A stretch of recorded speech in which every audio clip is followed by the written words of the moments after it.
When it comes to selling your home, do you have a plan?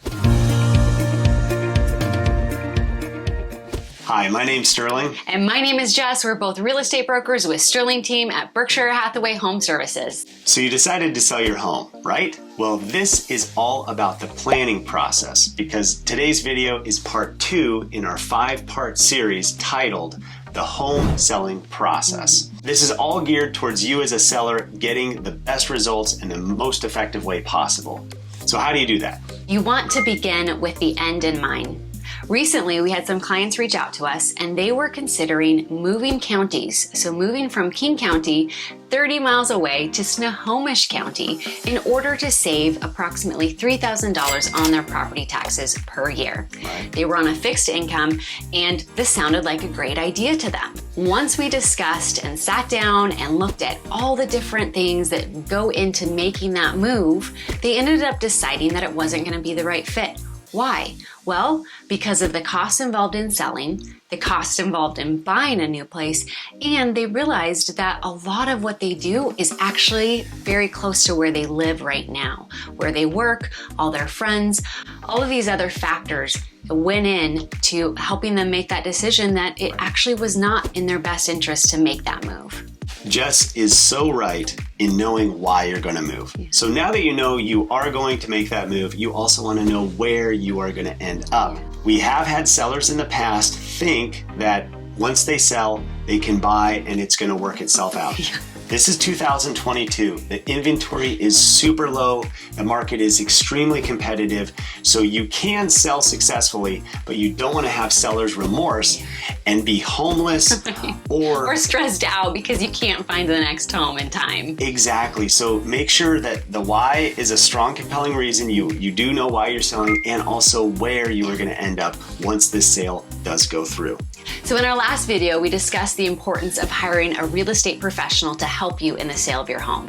If you missed that video, be sure to check it out. It's linked down below in the notes. Okay, so now that you have a great agent picked out, your first step is to meet with the agent and discuss this very preliminary plan. And there's many moving parts to this plan. Nothing is set in stone. You're having a conversation about the overarching goal and objectives of this move.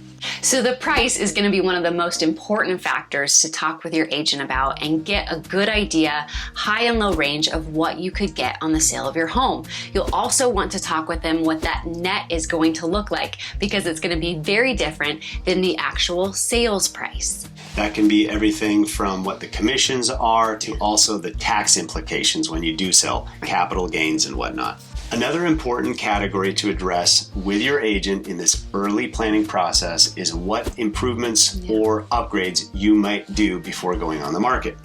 Now that might be very little to nothing and have an as-is sale, or it might be some paint and carpet. That's where most sellers lie in our experience, is they do a few items.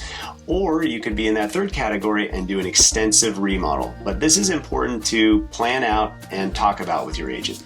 Another important thing to discuss is your timeline. What are those hard and fast dates? When do you need to be to your next home? Are you going to be selling and buying simultaneously? All of those things factor in and are super important to discuss with your agent up front. You also want to talk about the budget. How much do you want to put into the house in order to prepare for sale? Some items do have an extremely good return on investment where you can spend $1 and get $8, $9, $10 back.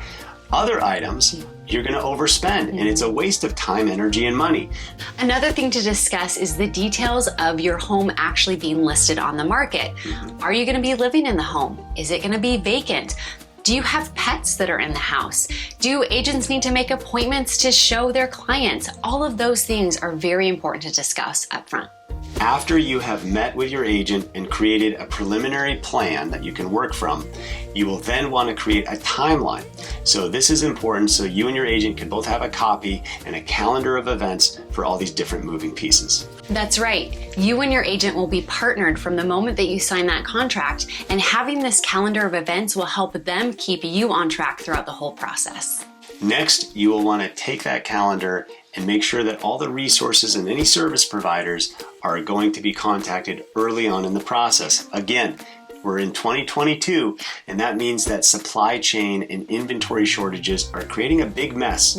So if you need your windows washed, your gutters cleaned, you need a painter, maybe a handyman to fix a few repairs, contact them early in the process so that doesn't delay your goal of getting moved.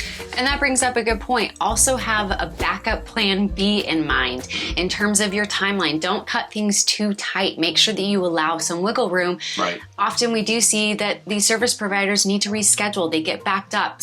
There's delays that happen. So do hold this loosely and plan for it to not always go according to plan. Which brings up a good question. Yes. How often do sellers follow their plan 100% of the time? Well, it doesn't happen very often, and that's okay. So our last step in this planning process is to really give yourself grace and permission. Yes, there are hard, fast dates. Your job might be starting in your next destination. You need to get there. But it's not the end of the world if the stager needs to get delayed a day or two because the painter wasn't finished with the project. So you want to allow for enough wiggle room, and that's why this planning process is so vital to allow for some plan B and plan C sometimes. And that way it alleviates some of the stress that you know that there are things in place. If things don't go according to plan, as they often don't, it's still going to be okay. So in our next video, we're going to be talking about putting this plan into action, and that is called preparation. So be sure to stay tuned to check that out. Also, if you like this video, please don't forget to smash that like button and hit the subscribe button. We come out every week with new content pertaining to selling and buying successfully. Be sure to leave any comments or questions below. Thank you so much for your time and have a wonderful day. Ciao.